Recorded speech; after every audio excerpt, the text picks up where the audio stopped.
തമിഴ്നാട്ടിൽ നിന്നുകൊണ്ട് നിങ്ങളെ വന്ദനം ചൊല്ലുന്നു. കർത്താവിൻ്റെ ദാസൻ പാസ്റ്റർ മനു, തൻ്റെ കുടുംബം, തൻ്റെ 2 മക്കൾ ഇവിടെ ബോഡി നായ്ക്കന്നൂരിനടുത്ത് താമസിച്ച് അവർ കർത്താവിൻ്റെ വേല ചെയ്യുകയാണ്.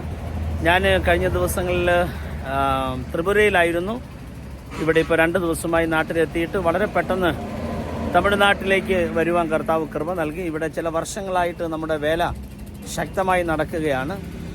നമ്മൾ ഉസിലാംപെട്ടിയിലും ചിന്നമണ്ണൂരും ബോഡി നായ്ക്കന്നൂരും ഇങ്ങനെ 3 സ്ഥലത്താണ് നമ്മൾ വേല തുടങ്ങിയത്. ഇപ്പോൾ ബോഡി നായ്ക്കന്നൂരിലെ വേല വളരെ സജീവമായി മുമ്പോട്ട് പോകുന്നു.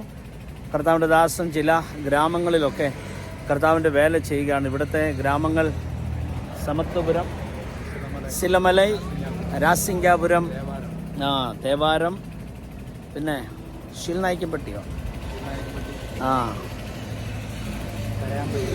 കരയാൻപെട്ടി, അതെ, സമത്വപുരം, സിലമലൈ, തേവാരം, കരയാൻപെട്ടി, ഇങ്ങനെ കുറച്ച് ഗ്രാമങ്ങൾ ഇവിടെ സുവിശേഷീകരിക്കപ്പെട്ടുകൊണ്ടിരിക്കുന്നു.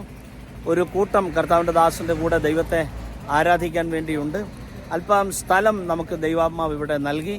അതിൻ്റെ ആലയത്തിൻ്റെ പണിയൊന്നും ആയിട്ടില്ല. കർത്താവ് അനുവദിച്ചാൽ ആ ഗ്രാമത്തിൽ ആരാധനാലയം ഉയരുമെന്ന് കർത്താവിൽ വിശ്വസിക്കുന്നു.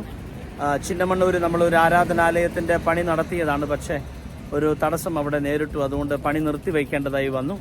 പ്രാർത്ഥിക്കുക ദൈവമക്കൾ, തമിഴ്നാട്ടിലെ ഗ്രാമവേലകൾക്ക് വേണ്ടി ദൈവസന്നിധി പ്രാർത്ഥിക്കുക. പോൾസൺ പാസ്റ്ററും ജെയ്സൺ പാസ്റ്ററും കൂടെയുണ്ട്. അവർ കഴിഞ്ഞ ദിവസങ്ങളിൽ ഇവിടെ വന്നു കർത്താവിൻ്റെ വേലയിൽ കർത്താവിൻ്റെ വേലക്കാരനെ കാണുകയും ഒക്കെ സംസാരിക്കുകയൊക്കെ ചെയ്യാനിടയായി തീർന്നു. കർത്താവിൻ്റെ ദാസൻ ഇവിടുത്തെ വേലയെക്കുറിച്ച് നിങ്ങളോട് സംസാരിക്കും. ചില വർഷങ്ങളായി കർത്താവിൻ്റെ വേല വളരെ ശക്തമായ രീതിയിൽ ചെയ്യുവാൻ ദൈവം കൃപ ചെയ്തു.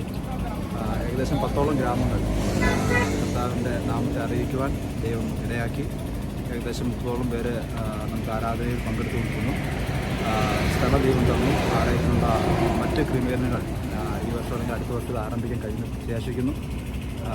ഞങ്ങളുടെ ഗ്രാമത്തിലെ വേലകളെ ഓർത്ത് കുടുംബമായി ഞങ്ങളോട് പ്രാർത്ഥിക്കണമെന്ന് ദൈവം. നാട്ടിൽ ഒരുപാട് ഉണ്ടാകുമെന്ന് നമ്മൾ വിശ്വസിക്കുന്നു.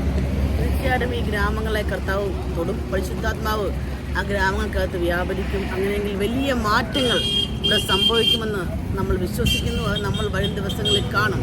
കഴിഞ്ഞ നാളുകളിൽ നമ്മൾ ആ ഗ്രാമങ്ങളിൽ വിതച്ചത് അതൊരു കൊയ്ത്തായി വരും ദിവസങ്ങളിലും വരും മാസങ്ങളിലും വർഷങ്ങളിലും അത് നമുക്ക് വെളിപ്പെടാൻ പോവുകയാണ്. തമിഴ്നാടിന് വേണ്ടി പ്രാർത്ഥിക്കുന്ന എല്ലാവരെയും കർത്താവ് അനുഗ്രഹിക്കുകയും ആ ഉണർവിലേക്ക് പരിശുദ്ധാത്മാവ് നിങ്ങളെ നയിക്കുകയും ചെയ്യട്ടെ. പിന്നെയും ഗ്രാമങ്ങളെ ഓർത്ത് നമുക്ക് പ്രാർത്ഥിക്കാം. തമിഴ്നാട്ടിൽ ചെയ്യുവാൻ കർത്താവ് ഈ ദിവസങ്ങളിൽ ഞങ്ങളെ നയിച്ചുകൊണ്ടിരിക്കുന്നു. എല്ലാ ദൈവമക്കളും ഞങ്ങൾക്ക് വേണ്ടി പ്രാർത്ഥിക്കുക, കൂടെ നിന്ന് സപ്പോർട്ട് ചെയ്യുക. കർത്താവ് അനുവദിച്ചാൽ നമ്മൾ ഹാക്സിൻ്റെ ഒരു ക്യാമ്പ് തമിഴ്നാട്ടിൽ ബോഡി നായ്ക്കന്നൂരിനോട് ബന്ധപ്പെട്ട് അറേഞ്ച് ചെയ്യുകയാണ് അടുത്ത ദിവസം. എല്ലാ ദൈവമക്കളും ഇവിടെയുള്ള വേലകൾക്ക് വേണ്ടി ദൈവസന്നിധി പ്രാർത്ഥിക്കുക. ഭാരതത്തിൽ ധാരാളം ഗ്രാമങ്ങളുണ്ട്. ഞാൻ ഈ കഴിഞ്ഞ ദിവസങ്ങളിൽ ത്രിപുരയിൽ ചെന്ന് ധാരാളം ഗ്രാമങ്ങൾ വിസിറ്റ് ചെയ്യാൻ കർത്താവ് അവസരങ്ങളെ നൽകി. ആ ഗ്രാമങ്ങളൊക്കെ വെച്ച് നോക്കുകയാണെങ്കിൽ ബോഡി നായ്ക്കന്നൂർ സ്വർഗീയം പോലെയാണ്. അത്രയും വിശാലമായ സൗകര്യങ്ങൾ ദൈവം നമുക്കിവിടെ നൽകിയിട്ടുണ്ട്. പക്ഷേ ത്രിപുരയിൽ ഞാൻ അംബാസയിൽ പോയ സ്ഥലത്തെ ഗ്രാമങ്ങളൊക്കെ മഷറായി വില്ലേജ് അതുപോലെയുള്ള ഗ്രാമങ്ങളെല്ലാം ഒത്തിരി ത്യാഗം സഹിച്ചു പോകുന്ന ദൈവമക്കളാണ്. എനിവേ, ഇന്ത്യയിൽ റിവൈവൽ ഉണ്ടാകും. അസാധാരണമായൊരു ഉണർവിന് വേണ്ടി ആ ഉണർവിൻ്റെ മുഴക്കം നമ്മുടെ കാതിൽ കേൾക്കുന്നുണ്ട്.